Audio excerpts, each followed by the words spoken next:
Good morning. I think our microphones are all working and we're ready to go. People around that way. My name, as Sally mentioned, is Rich Fiesta. I'm the Executive Director of the Alliance for Retired Americans. The Alliance was formed by the AFL-CIO Executive Committee in 2001 to be the advocacy and policy organization for not only retirees of the AFL-CIO and its affiliated unions, but in general on issues like retirement and security, social insurance programs, labor laws as well. We have 4.4 million members and state and local chapters around the country. And as Sally mentioned, I'm a member of the National Consumers League Board of Directors and glad to be here today. Also a graduate of Georgetown Law.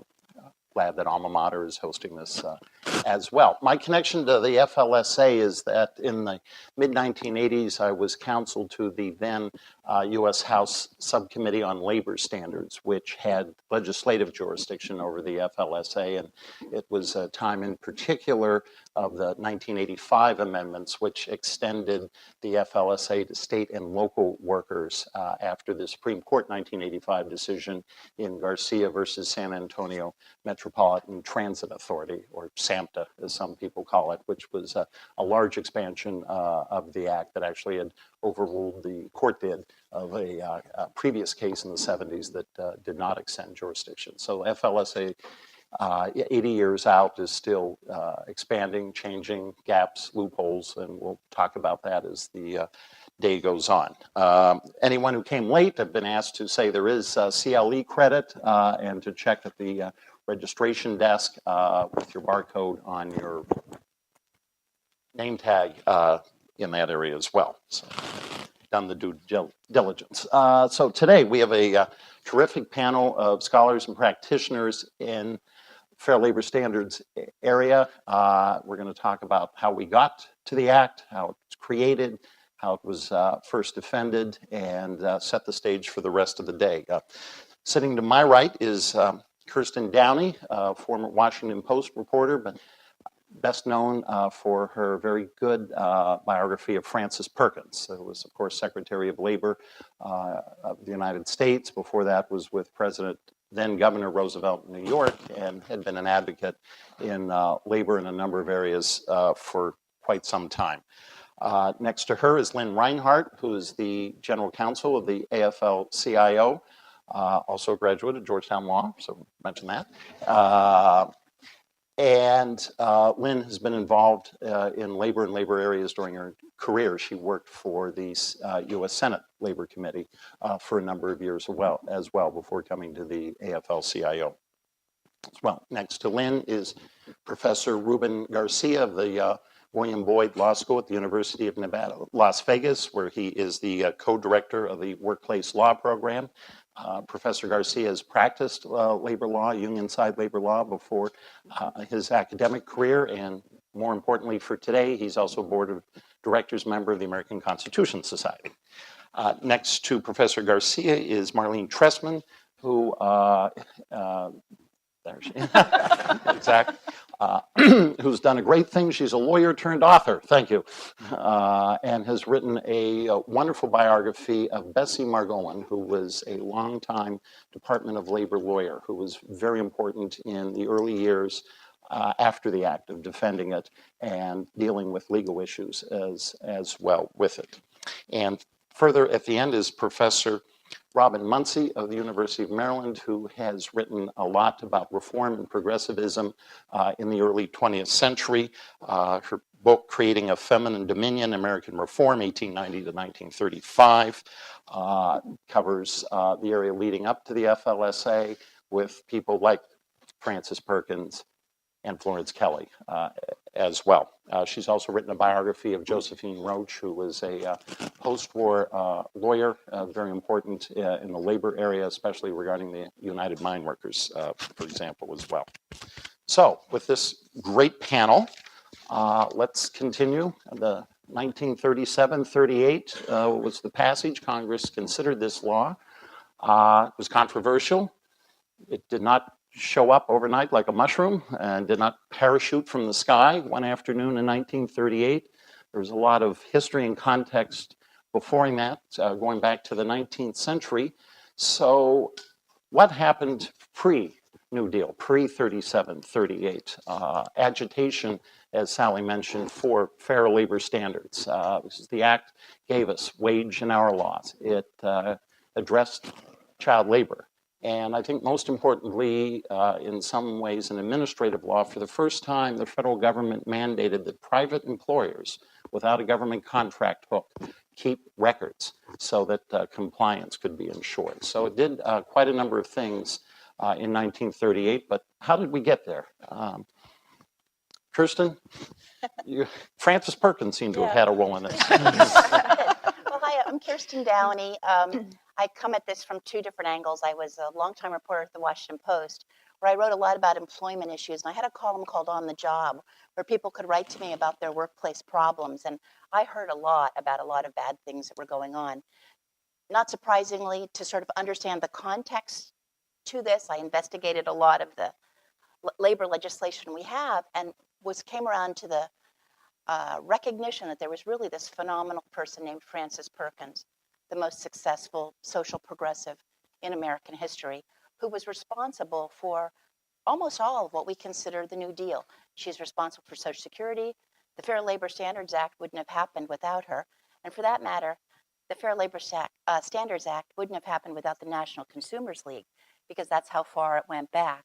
Frances Perkins joined the National Consumers League as a young official very early in her career, and pretty much adopted Florence Kelley's agenda, which was trying to find ways to reduce child labor, shorten work hours, and increase compensation.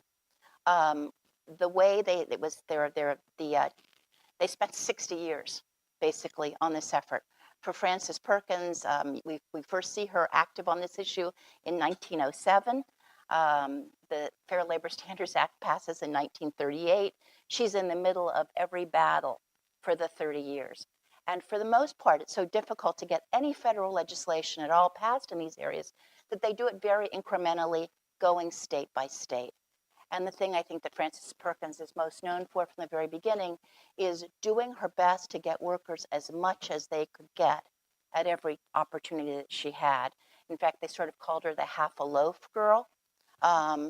When she had a chance to decrease work hours back in 1911 for women in the state of New York, it was a 54-hour-a-week limitation. The Democrats who were backing it and who were pretending that they were enthusiastically backing it wrote the legislation in a way that deleted the cannery workers. And Frances Perkins at that point had to decide, would she go for a piece of legislation that would cover 400,000 people but injure 50,000, not provide them with the protection? Yes, she did. She got the protection for the 400,000. She had to go back the next year to try to get it for the women cannery workers, the other 50,000. And in fact, that was her whole key, and that is the legacy that she leaves us with the Fair Labor Standards Act. She did everything she could, and she left the rest for later, and that would be us. Interesting. Yeah, I think I would even start before Perkins. I see a crucial moment in the history of the Fair Labor Standards Act in the 1890s, when you see that sort of broad alliances, cross-class alliances being built at the state level.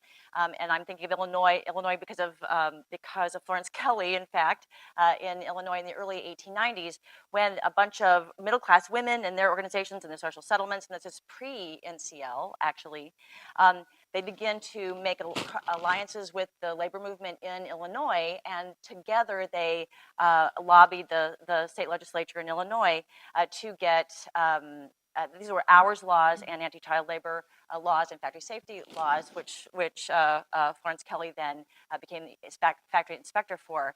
And though that much of that law was declared unconstitutional very shortly thereafter, those alliances remained, and those kinds of cross-class broad alliances were important in every state where those kinds of protective labor laws were finally passed. And Sally mentioned then that when the NCL was formed in 1899, becomes one of the leaders, but only one of the leaders in this set of alliances. And those alliances are going to continue through the decades thereafter, and continue not only to the passage of the Fair Labor Standards Act, but also in expanding it later, which I hope we have a chance to talk about as well.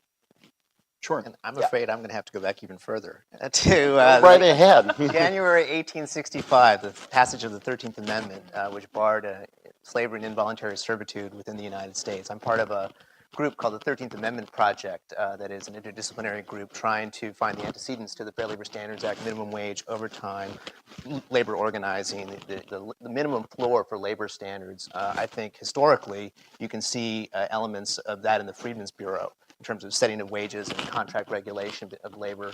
And so that is something, again, that I think we should, as we look forward, of course, to the next 80 years or more of the Fair Labor Standards Act, we have to continue to think about what, what happened in Reconstruction, not only, of course, in terms of the the badges and incidents of racial slavery, but also, of course, the setting of minimum labor standards. And I think that is also relevant going forward as we look to, or we continue to look at the many exemptions that the Fair Labor Standards Act has, right? So for agricultural workers, and again, we'll be talking about this more today, but for agricultural workers, for tipped workers, for domestic workers, I mean, these are all really badges and incidents of the racial politics of the 1930s, right? And we know, of course, the legislative history of the Act shows that it was very much about this, keeping the South in line, or keeping the South part of the package, right? And so that is something, again, I think that we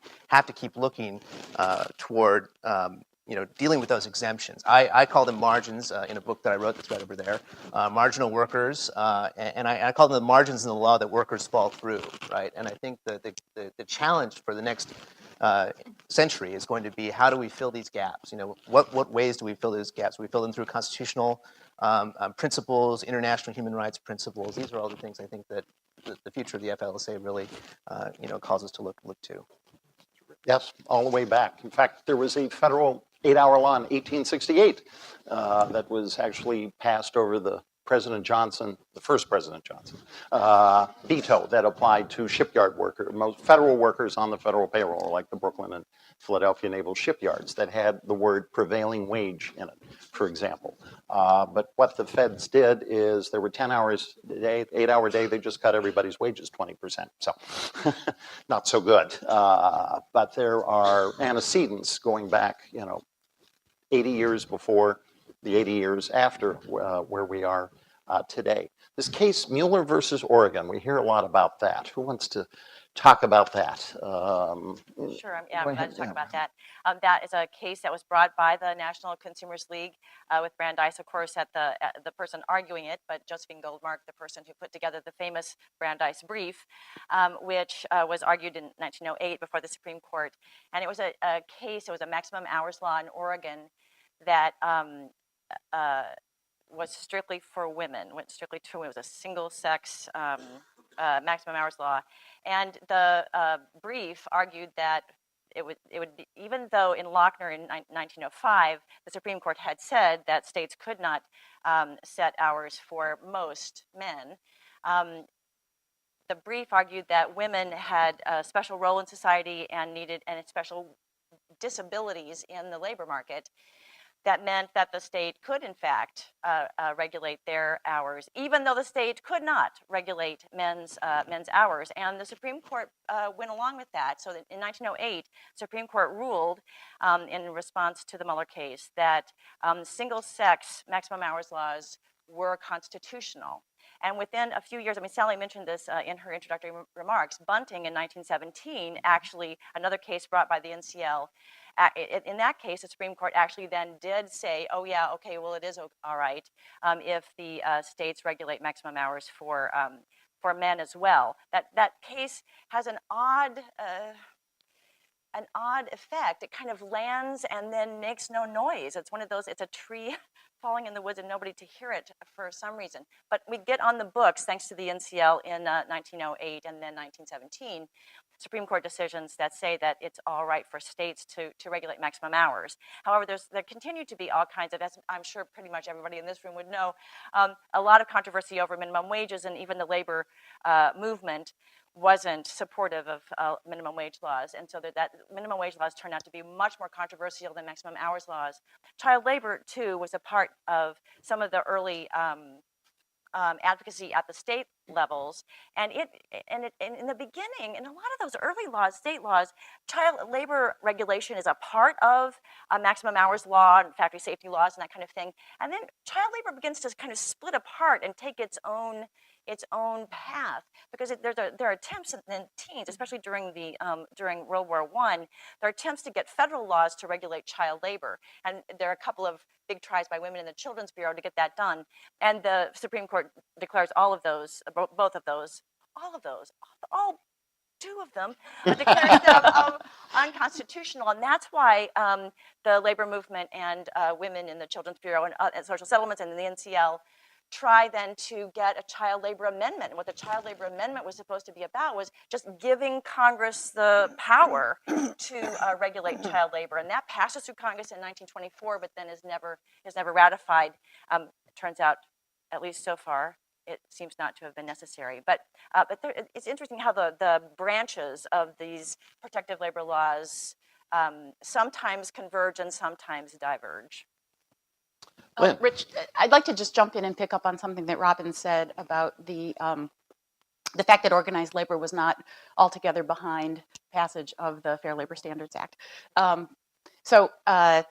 Just disclaimer, I'm not a labor historian. I'm not a law professor. I'm not an author of a fabulous book. You may be wondering, then, what is she doing on this panel? I had that same thought yesterday when I looked at the agenda and thought, okay, what am I going to talk about? So here is the general counsel of the AFL-CIO. I think I'm going to talk about organized labor and what our view was about the Fair Labor Standards Act and minimum standards legislation. And many in this room probably are aware, but all may not be aware, that the American Federation of Labor at the time did not support the Fair Labor Standards Act in 1935, 36, 37.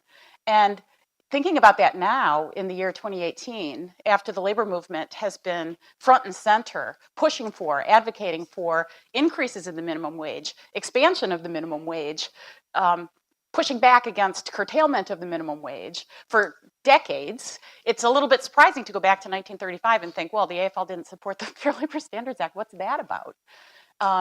This was what I was thinking about yesterday, because getting refreshed with this history. And a lot of the history is actually laid out in an article that was in the Monthly Labor Review in, I want to say, the year 2000, and I'm going to get this to Sally and Caroline to include in the materials for this session, by Howard Samuel, who was a labor leader and at the time was the head of the Industrial Union Department, the Coalition of Industrial Unions of the AFL-CIO. He happens to also be the late father of our current government affairs director at the AFL-CIO, so, it's all in the family. Anyhow, he wrote this really interesting article about the labor movement and its views on the Fair Labor Standards Act. And, like I say, it seems sort of shocking that the AFL initially didn't support the law. But if you think about it at the time, and the times that we were in, this is 1937, 8. The Wagner Act establishing a right to collective bargaining and to unionization and to form a union without the government going to court or companies going to court to enjoin workers from forming a union or going on strike or trying to bargain for higher wages. That had just happened. We had just gotten the Wagner Act passed in 1935. We had just gotten the federal courts out of the labor business, enjoining workers coming together to form unions a few years prior to that. The Wagner Act had just been held constitutional in 1937. And so now here we are, 1937, 1938, and the question is, should the government move from being a regulator in its federal contracting system and not use the contracting system to keep up wages, not drive down wages? And there had been some of that going on. This was different. This was, as Rich said at the beginning, the federal government setting wages in private industry. And the view of the American Federation of Labor at the time was, no, thank you. We've got that. You've just allowed us to form unions. We can handle this through collective bargaining. We don't want the government setting wages. Thank you very much. We got this. And so different formulations were proposed, either to leave workers with collective bargaining agreements out of the law entirely, or to to say that, that those collective bargaining agreements would be a floor, not a ceiling, which is where the law ultimately landed. But there was a real push and pull about this whole idea of the government being in the business of setting wages, with the organized labor movement, or a good part of it at the time, saying, no, thank you, we want to cover this through collective bargaining. There were other unions and other labor leaders, John Lewis, who famously led unions out of the AFL to form the CIO, and was, a more progressive leader. Sidney Hillman, who was the head of the Clothing and Textile Workers Union, very much favored having a minimum wage law and setting a minimum standard that you could then build up from. But there was this concern about the government being in the business of setting wages, about the minimum becoming the maximum. You heard that a lot, and the minimum actually driving down wages. Ultimately, labor came to terms with it. The legislation was modified. It set a minimum. It didn't call it a minimum fair wage. That was something that John Lewis really objected to. He said, it's a minimum wage. Don't call it a fair wage. We're going to bargain for a fair wage. We're going to bargain for a living wage. This is a minimum wage.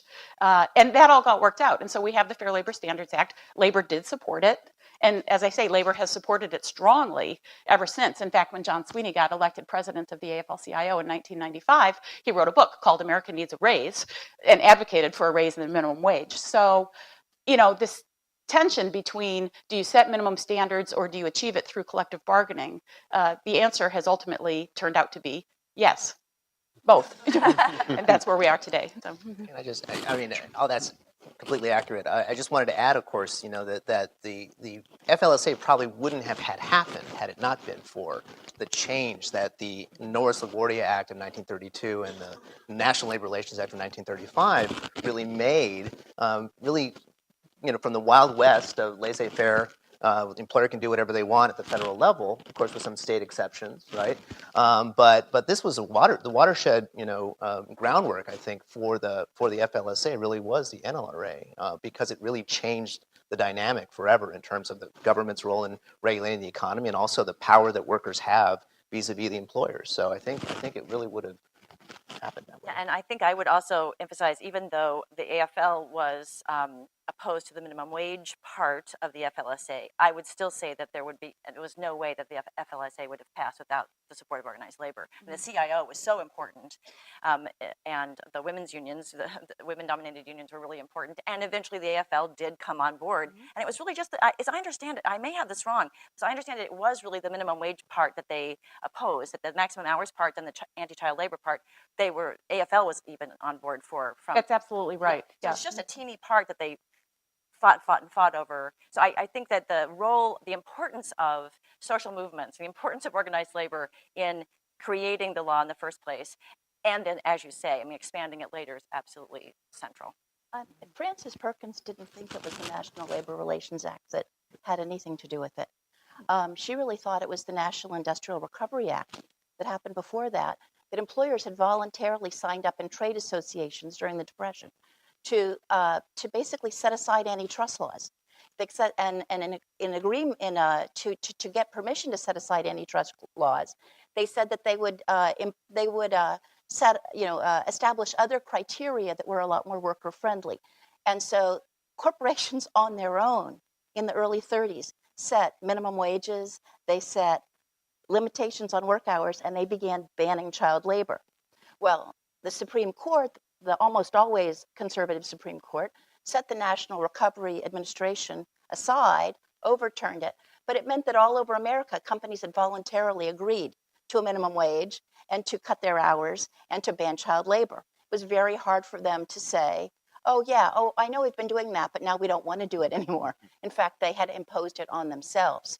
And it made it much easier to pass legislation that enshrined what companies had already agreed to do on their own. Very important point. So I'm seeing we have the 30 to 40 years before FLSA, these threads looking at our constitutional federal system in the states of maximum hours, minimum wages, child labor, progressive governments, state governments at the time, passing legislation. A couple of them, there's gender issues that just seem so foreign to us today, but actually played a role in upholding some of these laws as well. some World War I legislation regarding railroads and wage and hours that the Supreme Court actually did uphold, which was a fine thing to do, something called the Addison Act, for example. So all of this comes together, great change in federal government in 32. So here we are, 33 National NIRA, National Industrial Recovery Act. We had Davis-Bacon actually under the Hoover administration for wages on construction. Social Security, you can say, is a workplace-based law because your benefits are based on your work. So it comes to 1937-38, second term of the Roosevelt administration. What were FDR and Francis Perkins thinking moving towards FLSA? Well, it was very interesting. Francis Perkins thought that they could have gotten the FLSA through sooner, but FDR decided to hold back on it so that it would boost the chances for big Democratic victories in the 1938 midterm elections. So just an interesting thought. It might have, but I'd say but they knew it would have a huge and positive effect on the American workforce. So they knew it would be the one thing that would really connect with people all across the country. And I know when I was researching my book, that point was made really clear to me when I met a very old man, who told me about the first time he had gotten out of work while the sun was still out. He'd spent his entire work life working 12 hours a day during the week and 17 hours a day on Saturdays. And on the day the FLSA went into effect, it meant that he could walk out of his office at the end of the day and have a couple of hours of sunlight before the sunset, and how incredibly grateful he felt to FDR for doing that. Quite a powerful story, and just replicated, you can think, many, many, many millions of times around the country. So who were the key people, 37, 38? Obviously, Francis Perkins, FDR. Who else was Margolin. Yes, we'll get to her in a bit. We need her after it's passed. Robin. Yeah, I think John L. Lewis is another one of the major players there. I think we'd have to say, as he organized so many unions to support the law, and then people like Mary Norton. We were talking a little bit about her before we got up here. Mary Norton. How many of you ever heard of Mary Norton? There's one. Yeah, okay. You're from New Jersey, right? That's right. Are you from New Jersey? From New Jersey. So she's somebody I wish I knew a lot more about. But we all do. She had become she's a congresswoman from New Jersey. She had gotten elected in the early 1920s. And one of the things I find so interesting about her is that she actually was not a suffragist, not a person who supported women's suffrage or the 19th Amendment. And yet, when that amendment passed and women were enfranchised finally in New Jersey, the Democratic machine basically came to her because she was a leader in daycare? Yes. Daycare. So the major organizer of daycare, having lost a child of her own in I think the teens, something like that. Anyway, so she had a presence, a public presence, but she was not particularly interested in electoral politics. But she was so good as a public leader that the leaders of the Democratic machine in New Jersey came to her and said, "We want you to run for office." And didn't she head the Democratic Party in New Jersey too? Yes. So she gets elected in the early 20s, and she's there forever, 26 years. 26 years, thank you. And so and she's a huge supporter of labor. She's a pro-labor vote consistently through her career. And in 37, she became the chair of the House Labor Committee. And she is really important in moving that, not only in moving the legislation out of the committee, getting it onto the floor, but also in the negotiations that went on, that were in these battles, especially over the minimum wage part of that law, as the AFL and others were fighting over the particular shape that would take. She is in there supplying alternatives and that kind of thing, and ultimately helps to negotiate the bargain that passes. So she needs a lot more attention, I think. Really interesting character. Yes. The first Democrat elected to the U.S. House of Representatives. The previous women, Jeanette Rankin and all, had been Republicans. And in 1924, she was the first woman Democrat elected, and she served until she retired in 1950. Lived about 8 or 9 more years beyond that. Really so interesting. Are there any budding biographers out here? There is a lot of Mary Teresa Hopkins Norton of Hudson County, New Jersey, but was very important.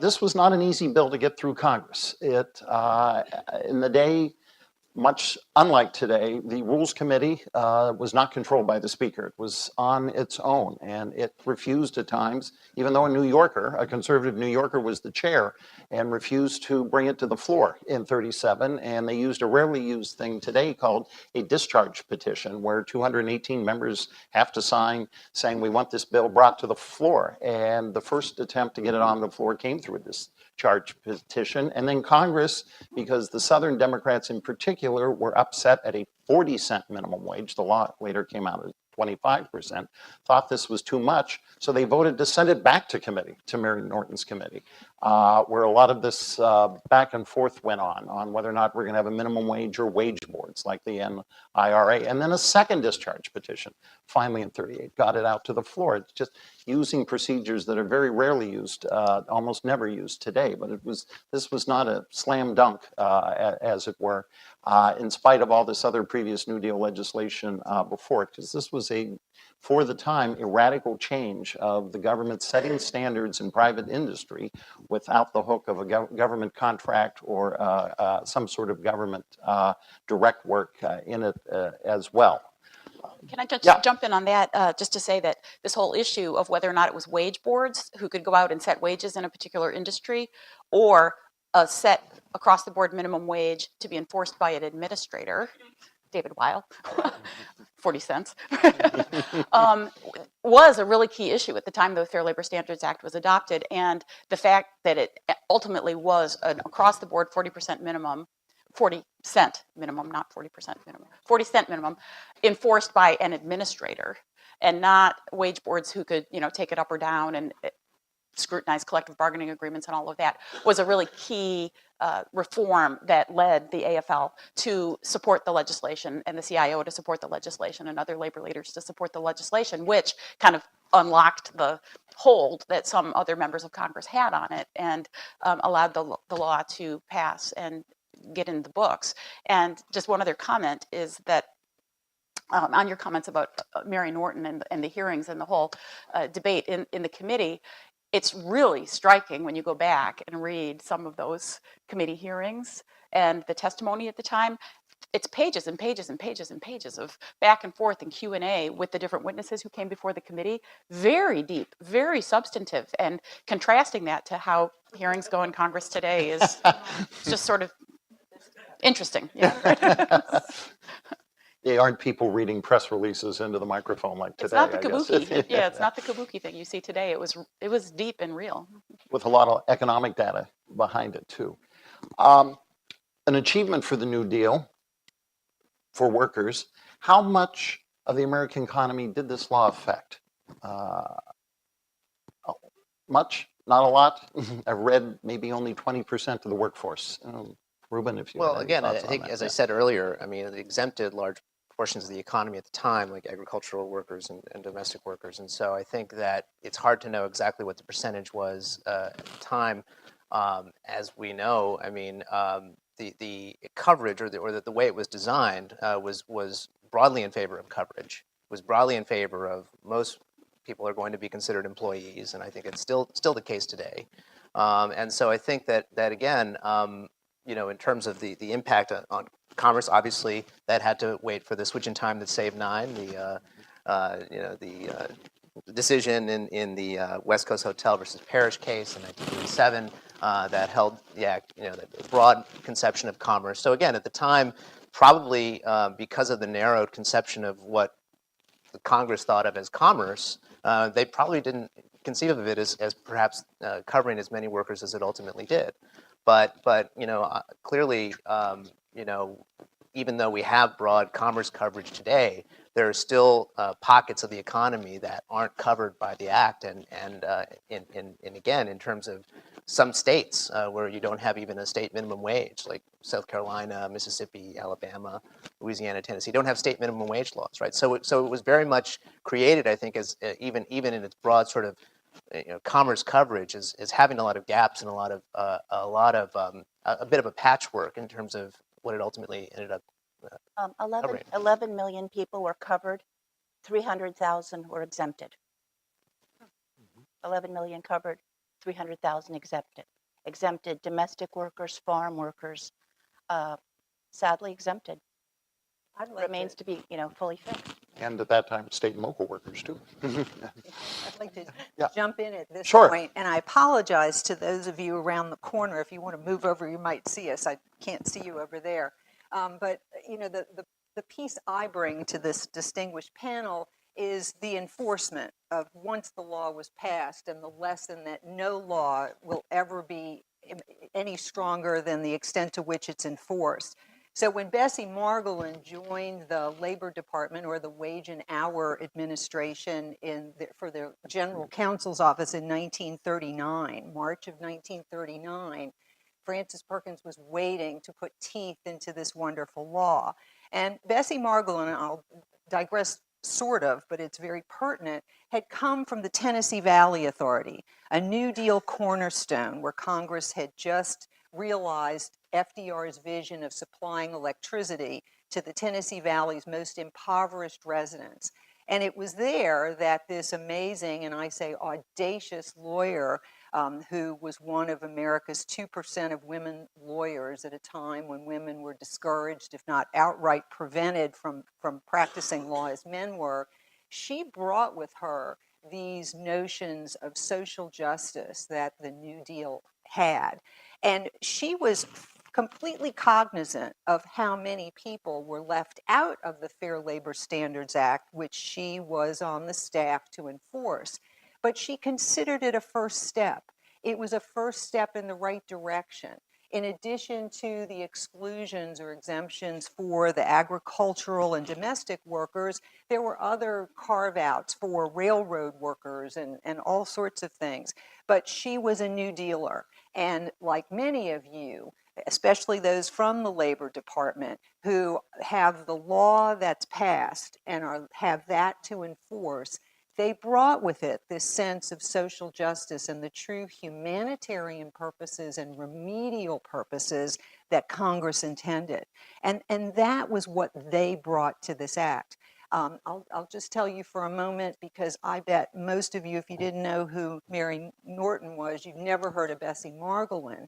But she represents those countless and faceless, nameless employees, career servants who are there day in and day out, tedious, incremental, baby step forward in enforcing a law and 3 steps back, and have to wait out the wonderful interplay when it's done right of the 3 branches of government, where an executive agency takes a law and gives it teeth, waits for a challenge. Congress, the courts get into it, they defend it there, and if necessary, Congress is back in to amend it and adjust it. And it requires that all 3 branches of government, am I making you wistful, are acting up to their full potential, and requires an executive agency that brings to the table the purpose of the law. I'll tell you that Bessie Margolin spent 33 years at the Labor Department from 1939 to 1972. She served under 6 presidents from FDR to Nixon, 9 labor secretaries, beginning with Frances Perkins, and 11 labor solicitors.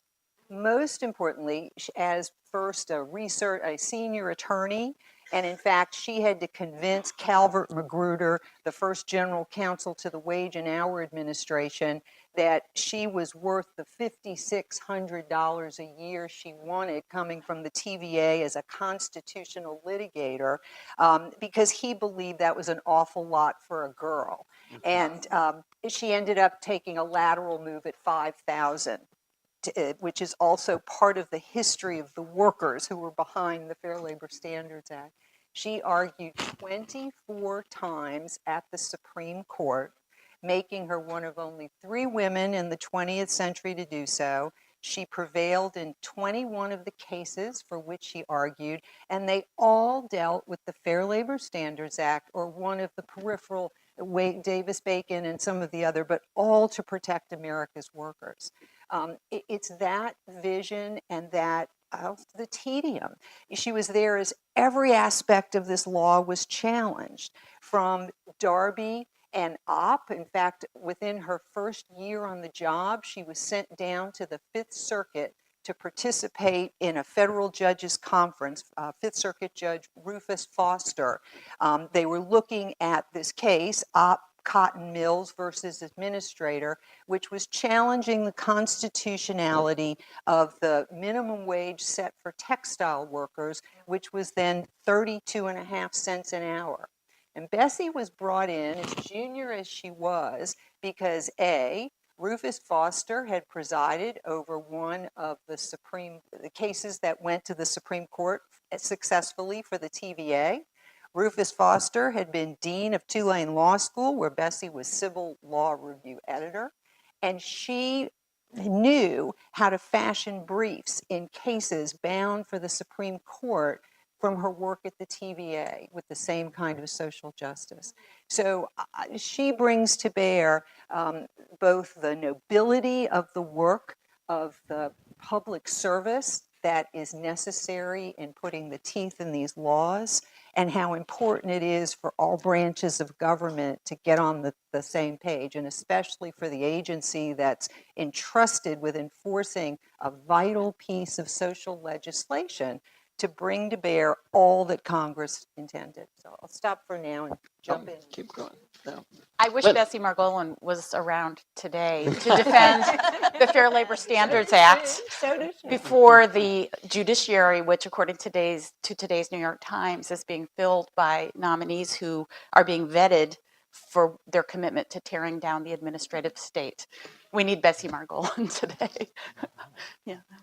Robin, you were I mean, this was going to take us back to exemptions, and I don't know if we want to do that. But one Sure. thing, I mean, the latest statistics I've seen, I know it's really hard to figure out, but only 20 to 33% of American workers were covered by the original act, you know, the minimum wage itself was so low because it's 25 cents in the beginning and went up to 40 cents an hour, and of course, most men actually made that much and more already, but the women who were among the women who were exempted, domestic servants, agricultural laborers, secretaries, and the like, over 60% of the women who were exempted did not make what was the minimum wage, that pathetic minimum wage. So the exclusions were really horrific. I mean, the people who needed the coverage the most didn't get covered, and so the sort of subsequent history of the act, it seems to me, is about trying to expand it to cover the people who needed that help the most.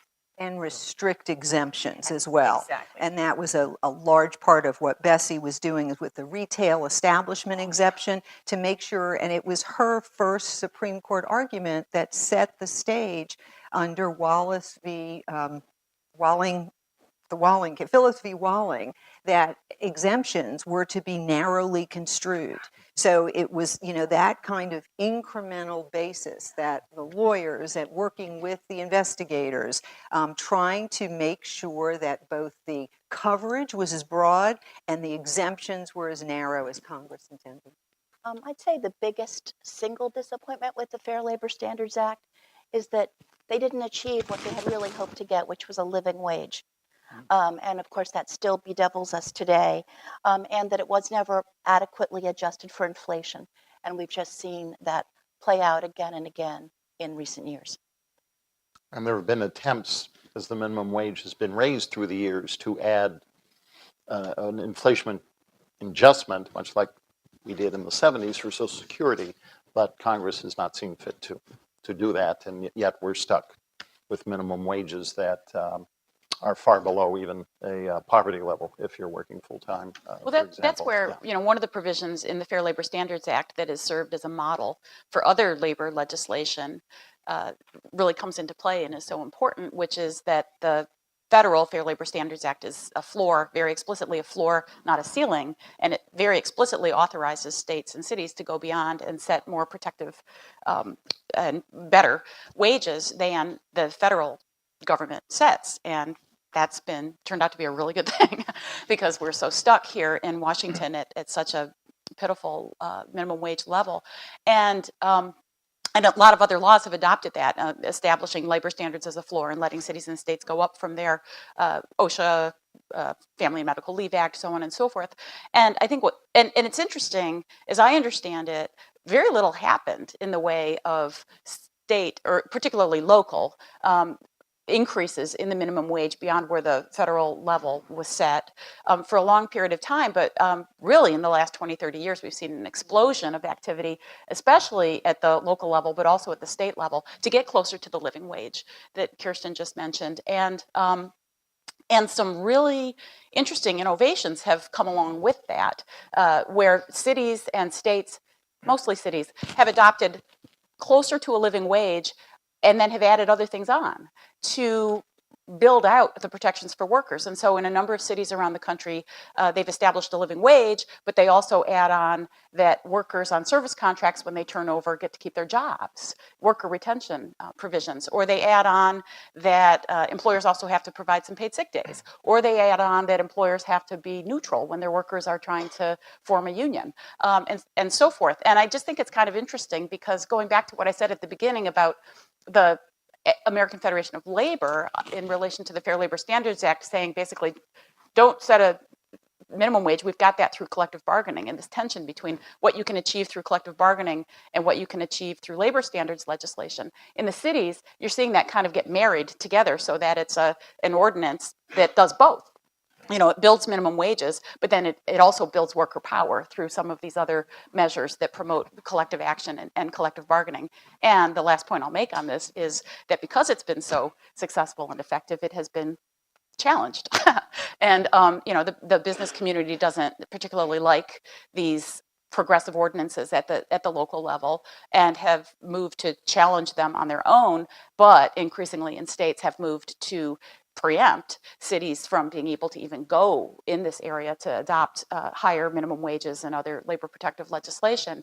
And we saw this in Missouri, where St. Louis and Kansas City adopted living wages, and the state legislature came in and cut it off.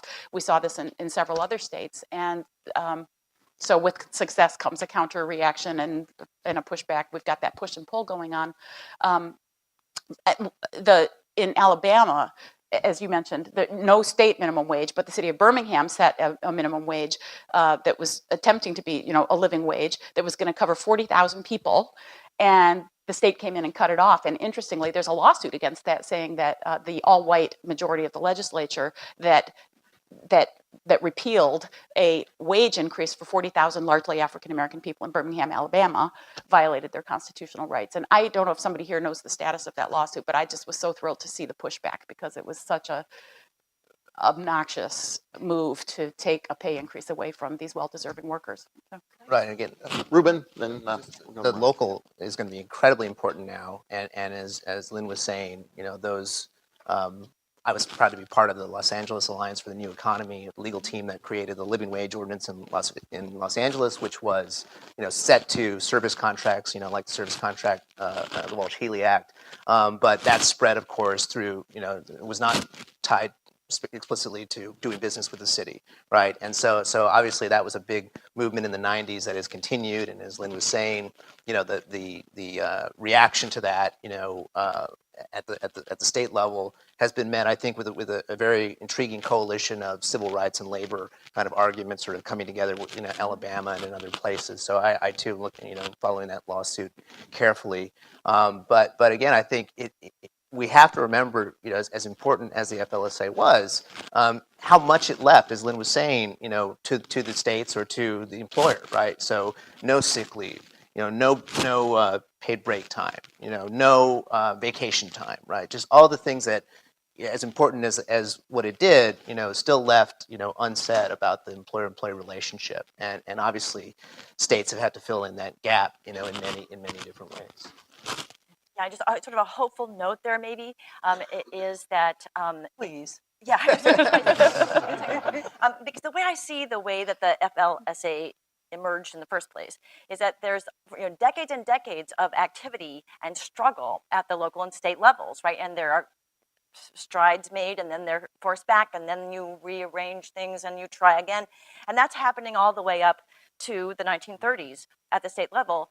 And the Great Depression, which no one could possibly have predicted, provided, whoa, this big political opening, right, for all these experiments that had been going on at the state and local level, now to get pushed up to the federal level and have the possibility of passage there.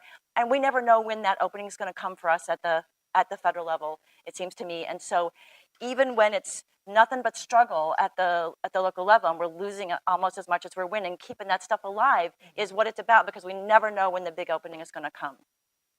That's right. For 2 years after FLSA, Congress then sort of did its first amendment of sorts called the Portal to Portal Act. John L. Lewis, again, before the Portal to Portal Act, it was the practice, especially in the coal mining industry, that workers did not get paid until they hit the coal face. So you could be walking or on your trolley for half an hour, and you weren't paid. And then the same coming back as well. Now, you could, some cases get that through collective bargaining, but Congress then passed an amendment, the Portal to Portal Act, which made when you get in the trolley and you hit the rails, you're getting paid under the Fair Labor Standards Act as well. And then after the war, there have been many changes and expansions in domestic areas as well, along with regular minimum wage increases over time as well. But again, fits and starts. And also, starts. in addition to the positive reform that you just mentioned in the Portal to Portal Act, Congress also included provisions that modified how you do private enforcement of the Fair Labor Standards Act, and kind of messed it up. So that's an area where the Fair Labor Standards Act is not a model for other labor and employment laws, because there's no class action. People have to opt in explicitly, and if the Secretary of Labor brings a case, it can cut off private litigation. It's not a model that has been replicated, and for good reason. So, I see we're getting close to our question and answer time. If any panelists wanted to conclude, otherwise we can move straight to any questions from the audience. Yes, start right here. I guess we should. Oh, that's our staff person. Right. But if you have a question, yes, red badge. So if you just say your name and who you're from, see one there, and second one over here, third one in the front.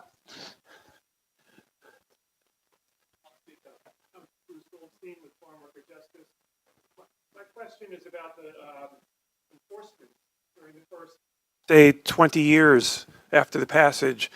It seems like per capita there were probably more wage and hour investigators then than there are today, and also kind of the quality of efforts at enforcement.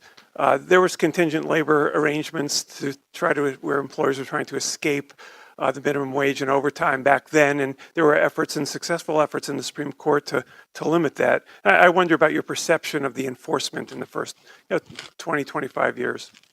Well, speaking from the perspective I got of being Bessie Margolin's biographer, it was take battles that were important and where the facts laid and where they could be taken. She spent her first years as this senior attorney in damp warehouses, reviewing payroll records and timesheets with investigators. I can't speak to the numbers, but they knew it was important to accumulate the facts. In fact, she was ready to give up because it was so tedious and dreary. She thought that her condemnation work for the TVA was starting to look better than what she was doing. It was very tedious work. And every battle, and it's amazing, and as someone in my own legal practice with the state of Maryland, I could really appreciate, the first week she was on the job, she was sent down to New Orleans to quash subpoenas that had been, from their perspective at the Labor Department, improperly served on wage and hour administrator Elmer Andrews while he was giving a speech. Every aspect of the law had to be challenged and enforced.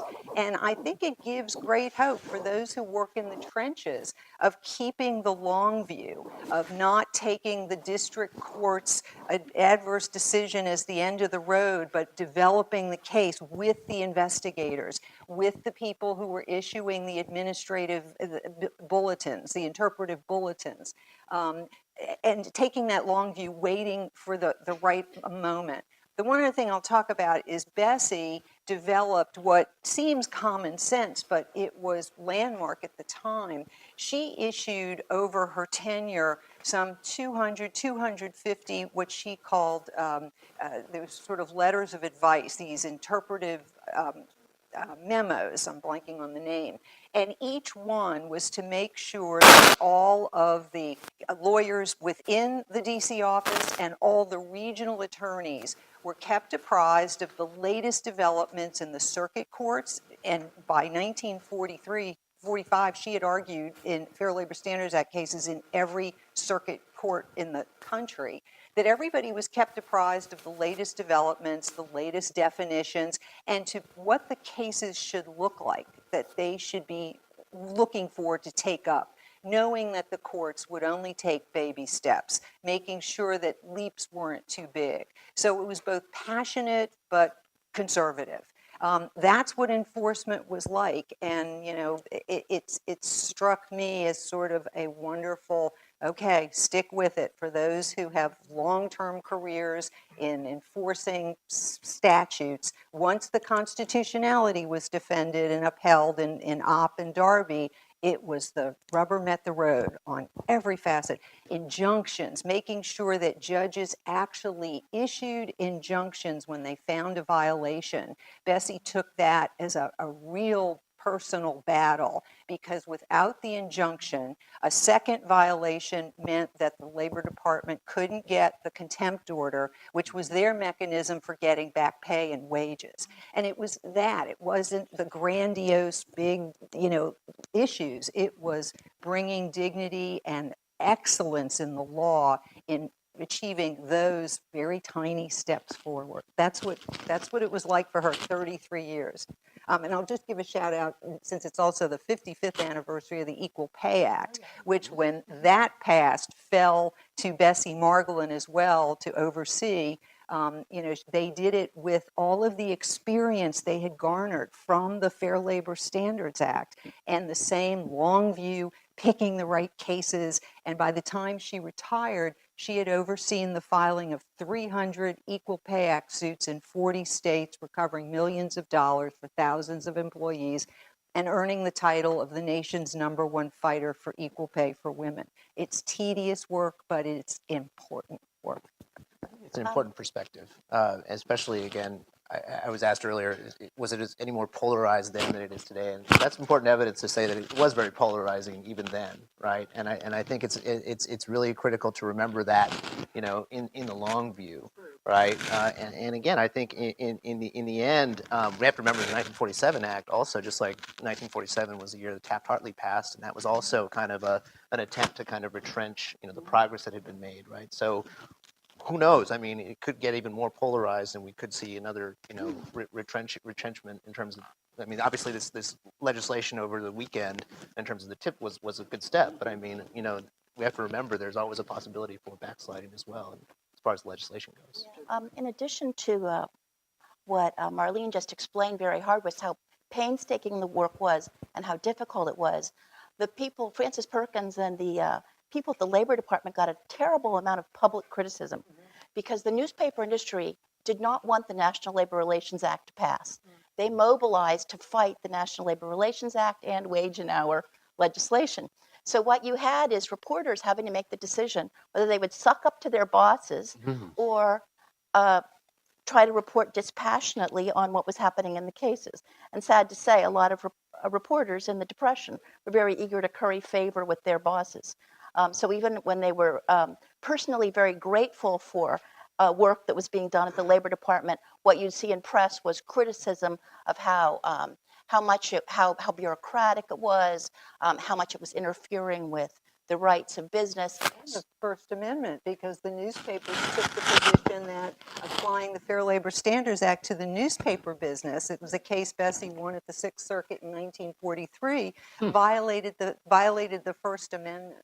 So, and fortunately, the Supreme Court denied cert from that win. But she was up against the newspaper. They're still trying that argument with respect to the National Labor Relations Act and workers' rights to organize. So, but on your point about the reporters, there's been some great coverage in the LA Times.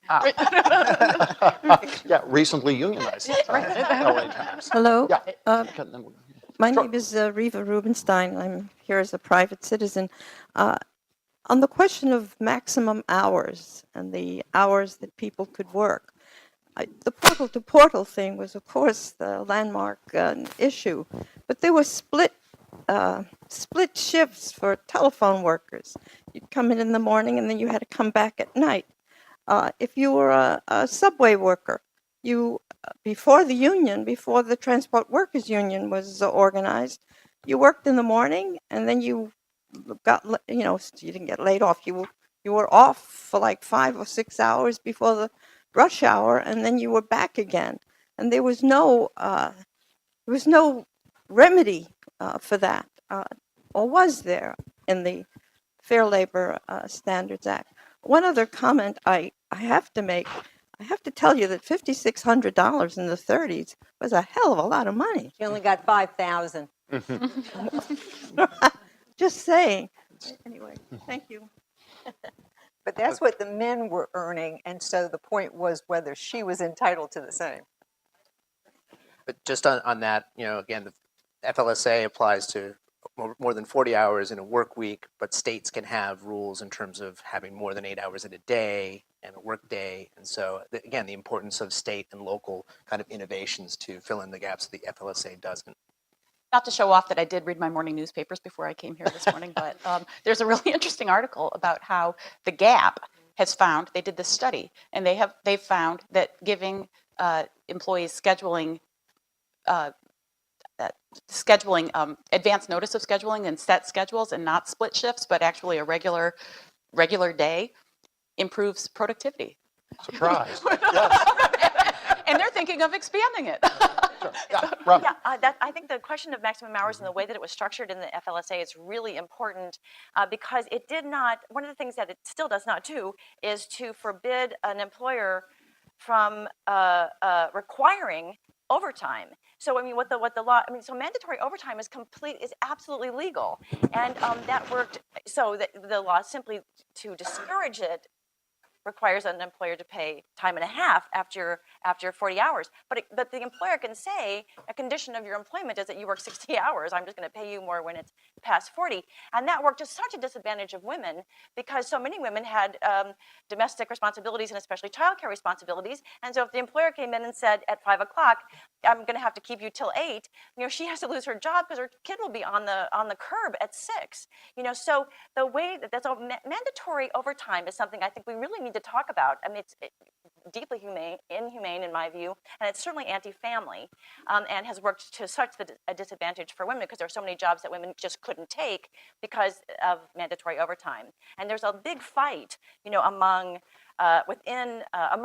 women workers in the 40s and into the late 60s about state laws that, so there were states that had laws that said that women couldn't work over 40 hours a week, and those took priority over the Fair Labor Standards Act, of course. And there are a lot of women who are very devoted to those laws because they needed the time to pick up their kids, for instance, and take care of their families. And there's this big battle in the 1960s about those special protective labor laws for women only, and the women who worked so hard and wanted so much to keep those laws that protected them from mandatory overtime lost. And what we have now is a labor regime in which basically if you can't fit into, to be the kind of worker that men could be when they had families at home to take care of them, if you can't fit into that model, you don't benefit much. Mandatory overtime, I think, is something we really need to take on. Yeah. Caroline. Hi. So what an amazing panel. I really have to thank you. This has been fascinating and interesting. So I'm deeply grateful to all of you for being here. And I had a question that sort of followed on the conversation about the newspaper industry, and it just triggered in my mind a vague memory that newspaper delivery, I guess they were called boys in the statute, but call them children, were exempted under the law. And of course, we've discussed farm workers and domestic workers, which are the larger categories. But if I recall, there are a whole variety of different weird little exemptions. And I wonder if anybody has some overview of that history. And I imagine it involves lobbying and money and industries that had leverage. But I just think that's kind of fascinating to unpack. There was laundry workers for some period of time, which I think also had a lot to do with racism. But does any of you have some background into that and can illuminate a little bit of that for me? Literally a laundry list. Yes. Recreational amusement workers, Rural- service advisors at car dealerships. that's the one which I is was now gonna before the bring up. Supreme Court. Rural Clergy, telephone like church operators, workers. for example, there aren't that many left, but they were exempt or still are exempt. But yeah, I mean, I think it is really a Just- political yeah. issue, an issue of political power, and I think one of the points I made in my book was that these workers or these exemptions are really the result of political power and interests that are able to get them, and the workers that are affected by them don't have the same kind of organization, don't have the same ability to change the laws for their own benefit. So really talking about a political gap here in terms of actually getting some of these exemptions written out of the law, and so that's why you have cases before the Supreme Court trying to narrow or expand them. And on the theme of everything old is new again, as the FLSA has been amended over the years, there has been this political dynamic, and unfortunately, additional exemptions have been added Right. because of this dynamic. 10 years ago, certain computer programmers got exempted. Right now, I mean, I'm pretty worried that all these platform companies are running around saying it's the gig economy. That's different. The Fair Labor Standards Act can't possibly apply to us.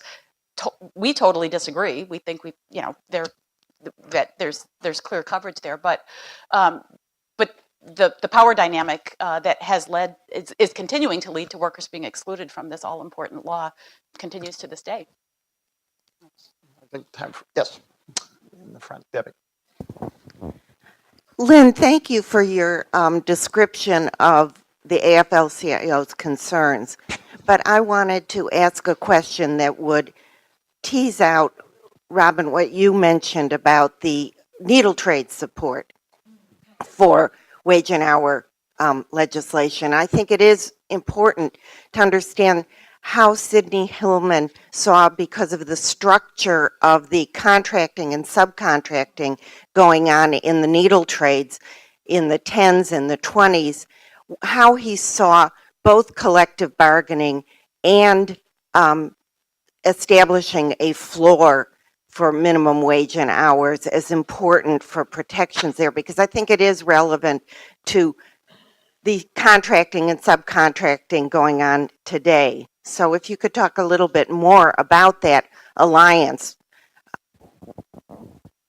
Robin or somebody else. I think you've actually just done a really good job of describing Right. actually, I think you've done it for us, because there's in the needle trades, there was so much subcontracting, and there's so many little bitty concerns that all build up to be are all parts of sometimes a major enterprise, but sometimes actually pretty small. And Sidney Hillman was sort of the genius of organizing that in the 1920s, it seems to me, to see that the ways that those small enterprises and subcontractors needed to be brought into an organization that then bargained for them all. So it was a very different organization of an industry from coal, for instance, and that I think contributed to his sense that if everybody's going to be lifted up and there isn't going to be lots of competition destroying the wage structure within the industry itself, there has to be some sort of minimum, the floor set. So I think that you actually did the job for us there.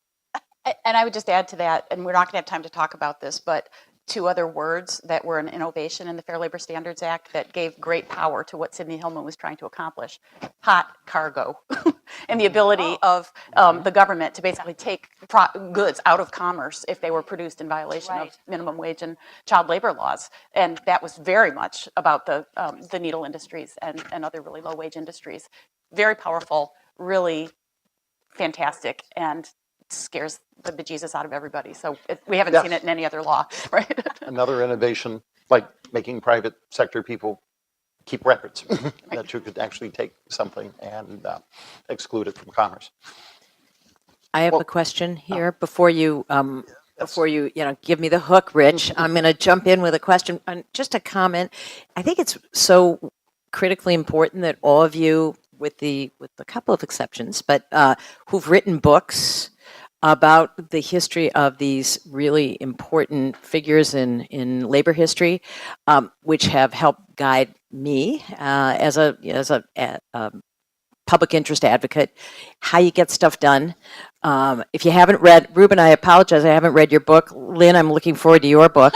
You know, Robin and Marlene and Kirsten got to read this history because it's just, it's wonderfully written and it is such great guidance for those of us who are, you know, in working in the, laboring in the fields day in and day out. Question about what Kirsten said, the half-loaf girl. It's a really interesting advocacy challenge always to, you know, not try to get everything or insist on getting everything and go for a half loaf.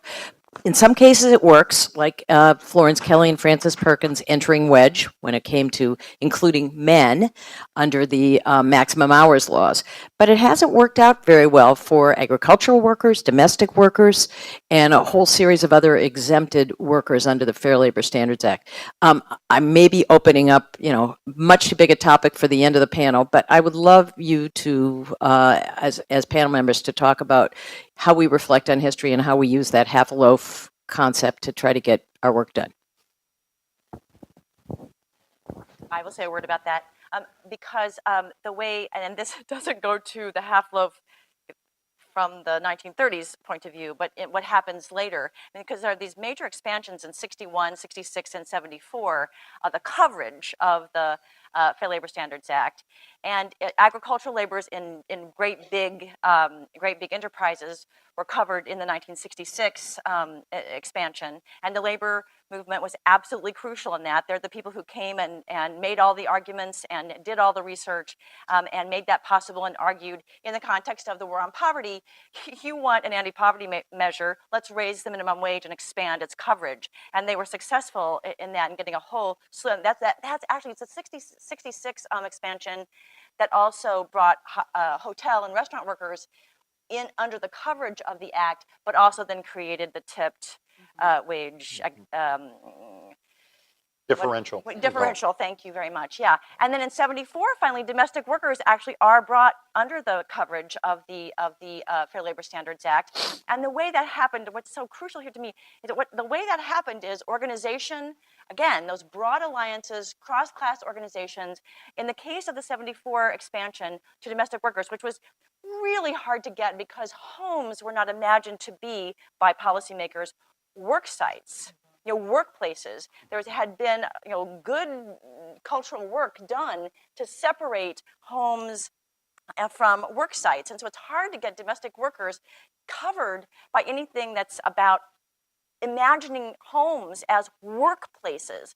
But there's success in 1974.